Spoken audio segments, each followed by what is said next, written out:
Hi guys, it's me, Jakey D, here with... Jakey D? What's that all about? I was trying to think of a cool intro, but now... Well, you've blown that one. Yeah, I know, yeah. But I've been very busy doing a lot of cool stuff with this man here, and we've sort of been setting up for a trip to Vietnam in a couple of weeks. We're going to go and try and save some rhinos, basically, having their faces sort of cut off for no reason whatsoever. We're going to have an amazing time over there. We're going to film it and post a lot of things like this. Sure. And anything that you guys can do to help is much appreciated. Can you do an outro high five? Do you want to do one of that? Do you know what you do? Oh yeah, what do I do? You go like that and touch that. There we go. See you in Vietnam. Bye! On our trip, we'll talk to press, go on undercover missions, and come face to face with some of the most endangered species on the planet. We were going to Vietnam to understand its culture and try to raise awareness on the rhino poaching crisis. The title of this documentary, it's not a statement, it's a plea. We're asking, save the rhino, Vietnam.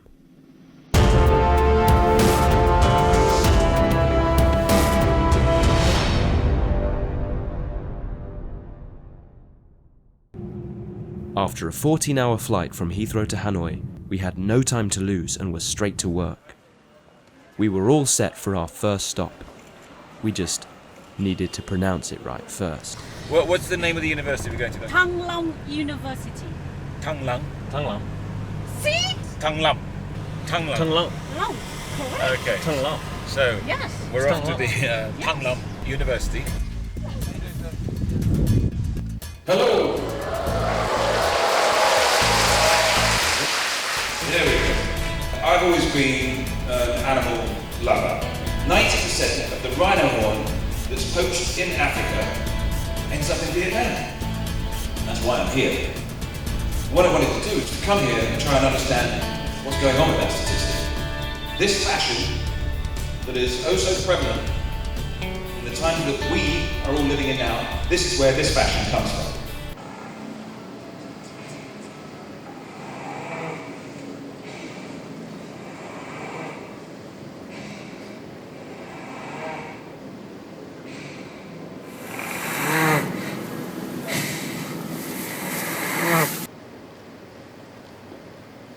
I'm sorry if anybody found that disturbing. So, myself and Aaron Ramsey, we decided to launch this t-shirt campaign, Save the Rhino Vietnam, and see what we could do to raise some money and obviously also awareness. Save the Rhino International is obviously who I wanted to work closely with on this, and obviously the focus was all about Vietnam. We've got together as many people as we can to support us in this campaign. Amir Khan, and all those other people you've seen, are asking you to save the rhino Vietnam. So, let's turn this rhino horn issue into a long-gone passing fad. Let's speak up about this. Let's listen to our hearts and know that we're doing the right thing. The university was a great place to kick off our trip. There were so many TV channels and journalists, and the nation's media had a genuine interest in what we had to say. Paul's fortunate position as an actor gives him the opportunity to raise awareness on issues he's passionate about. He's the whole reason this trip is happening.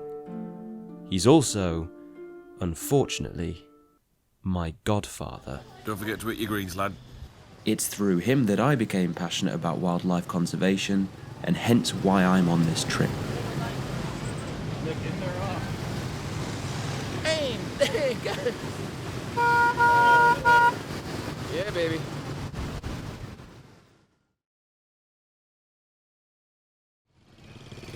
Conscious that the news would soon break from yesterday's interviews, we headed north on a mission that required us going undercover. Okay, so we're about to go into the village here, known for selling the illicit products, Rhino Horn, ivory, and such like. So I've got a sound pack here, which is picking up audio from Paul's lav mic. We've also got a camera on his phone discreetly in his pocket, and also John, the camera dude, has got a little GoPro which he's sneakily shooting things as well. So we're gonna go in now. Undercover mission. I'm just trying to look like a generic teenage boy listening to some Arctic Monkeys. You look like a generic mutant ninja turtle or something with that bandana on. But anyway, let's see how we get on.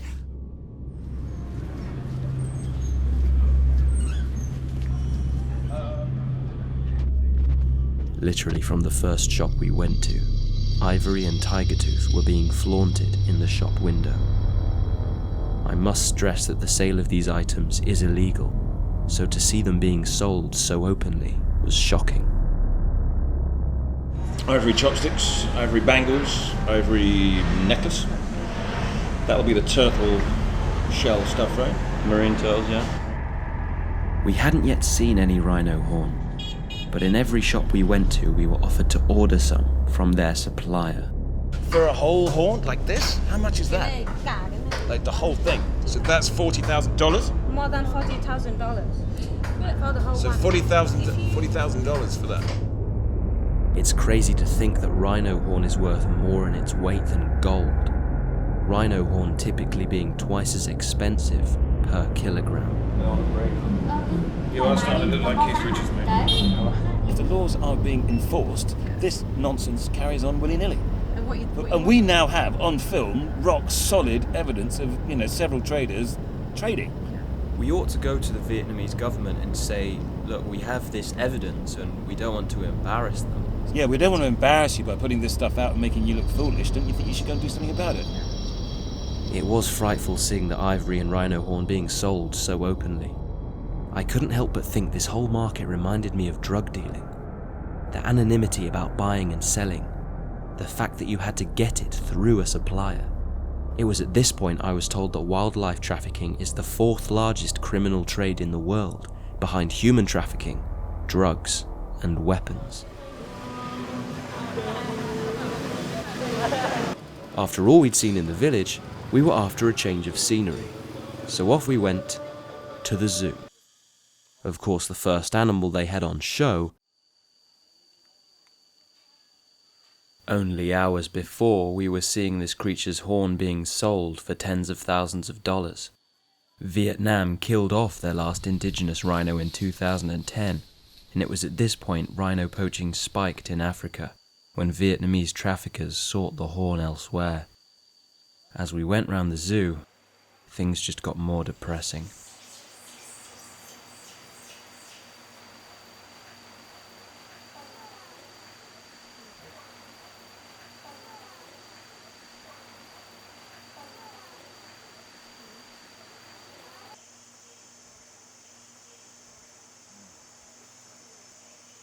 Looks like he's lost the will to live.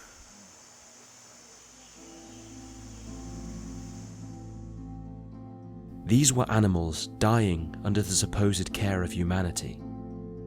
Are we incapable of looking after nature? We hear about this mistreatment all the time. Species on the verge of extinction, climate change. It reminded me that it's us humans as a species that are causing this devastation. Is there anything we won't take from nature if we think it's for our own benefit?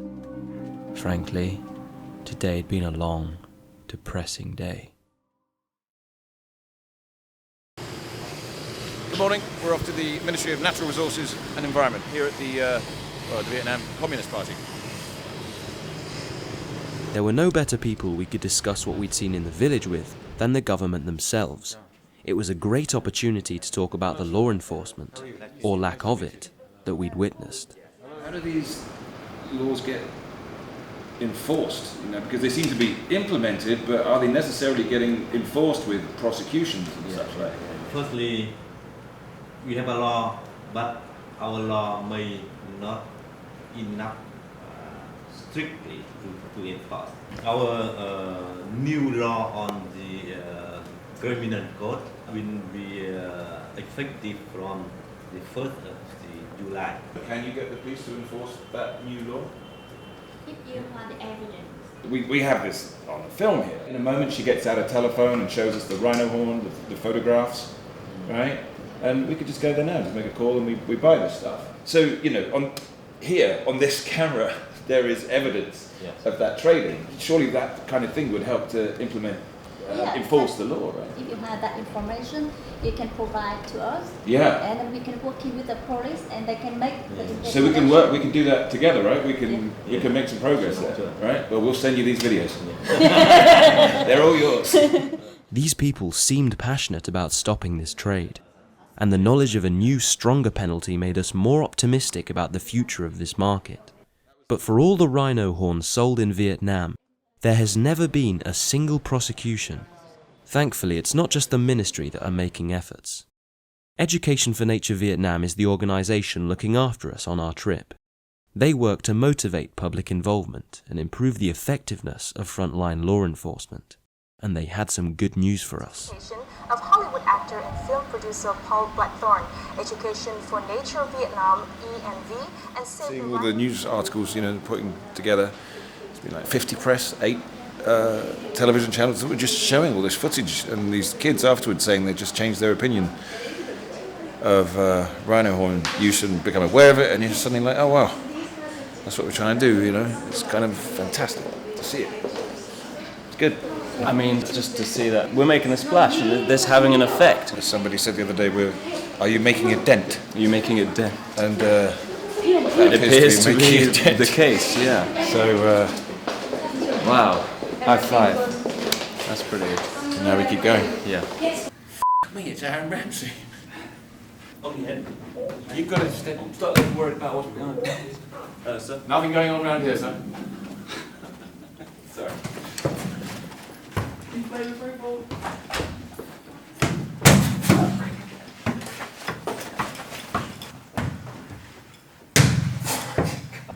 Right, behave yourself, godson. Get to bed. So this morning we're at the South African Embassy. We're about to go and meet Ruth, who's the South African ambassador. Since 2008, poachers have killed almost 6,000 African rhino. That's one every 8 hours, a 9,300% increase in poaching. Do you think there's a lot of corruption going on in this whole situation? I think in the southern region of Africa, there's a lot of poverty, and that makes people vulnerable to anything. So I wouldn't say it's corruption. It is mainly poverty. For them, easy money, and then they just agree to be partners in crime, even though they know that what they are doing is wrong. But for them to get something to eat at the end of the day, it's a solution. If local communities in South Africa aren't incentivized to save wildlife, how can we hope to prevent the supply thousands of miles away? We just went to the South African Embassy earlier this morning, and it was interesting because we got to talk about the other side of the issue, obviously the supply aspect of it. How it feels to them. It's their heritage that's being butchered. I have a lot of Vietnamese friends. One of the debates we usually have is they will ask me, Matt, what's the big deal about the rhino? So just use it. The horn is there. I said, well then it's going to be extinct. We went on a holiday, and we walked to the waterfall, and they put up all these concrete animals, images, like all over the place, sort of in between a bush, just for fun. And this friend of mine was complaining that there were no animals. Why are we here? There's no animals. I'm like, you're the same person who told me what's the big deal? And then he was like, huh. See, the connection, Yeah, because now you created an emotional connection. Exactly. Yeah. Stories about animals becoming extinct and being replaced by concrete statues. Is that where we're headed? Rhino aren't the only species poached for Eastern Asian cultures. We were lucky enough to visit the Endangered Primate Rescue Center. This is a sanctuary for endangered species of primate, which are killed for medicines. These gibbons are hunted. For every baby that's taken to market, it takes 10 mothers. For one gibbon on the market, we lost 20 from the population. Because he's trying to get the baby alive, right? Of course. But when he shoots the mum and the baby drop, and sometimes the baby's dead as well. So that's why it takes so many mothers to get one live baby. Right. Get one pocket. Now that's cute. Oops. We're professionals. It's all right. We know exactly what we're doing. Where are we, mate? We're in Cuc Phuong National Park, Which is a very nice part of the world. yes, in north of Vietnam, and it's just beautiful out here, isn't it? Yep. We've seen primates at the sanctuaries over there. We've seen all sorts of incredible, beautiful animals, all endangered, living in this environment.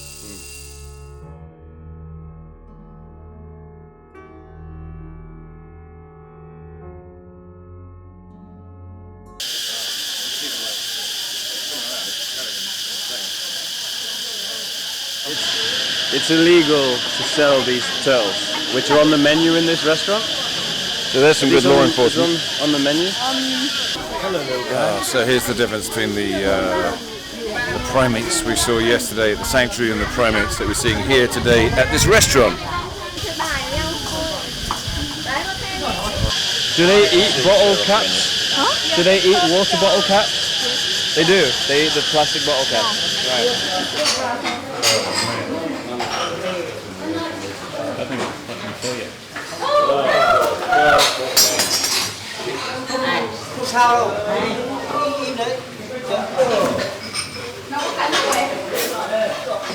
Actually, we're not that hungry, thanks. Here's this whole thing, you know, we go and see a bunch of snakes all wrapped up in bags and goodness knows what and being tossed around and ooh, they're alive and ooh, it's so cruel. We just get to see that stuff, the stuff that goes on in Western animal meat production. We don't get to see it. It's just, and it's hideous what's going on with that. We're not here to suggest that Vietnamese culture on food or medicine is wrong. Traditional Eastern medicine, as the name suggests, has been around for a very long time. But as Vietnam has prospered financially over the last 10 years, Rhino Horn has become a fashion, a status symbol for wealthy businessmen. To find out more about these trends, we sat down with a traditional medicine doctor. Rhino horn is used only by a small amount of very wealthy Vietnamese people. They want to show that they belong to the upper class of society. They should not be so selfish and want to show off their success that they use part of an endangered species that the global community cares about and is on the edge of extinction. Thank you, sir, very much. Thank you. What aspect of the animal is used for medicine? For everything, what you believe, then you can use it. Whether you believe rhino horn has medicinal values or not. As rhino become more rare, the horn becomes more expensive and more desirable as a status symbol. What does all of this say about us as a species? At the current rate of killing, these creatures who have been around since the dinosaurs will be extinct in 10 years. There's this great saying, the world suffers a lot, not because of the violence of bad people, but because of the silence of good people. One thing I've learnt on this trip, both whilst we've been working and having fun, is that there is so much beauty everywhere. Not just in the world around us, but in people. Whether you're an actor on a TV show or someone who's just passionate, you have a voice.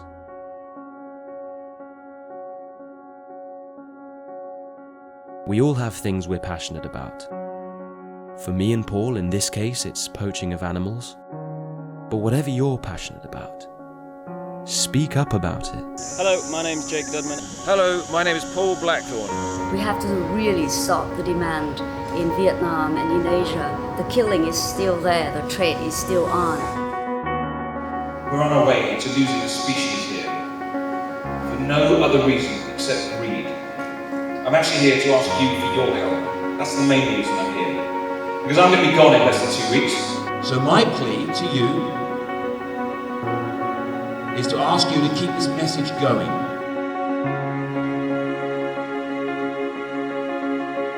You have to help spread the word within your communities and within your families.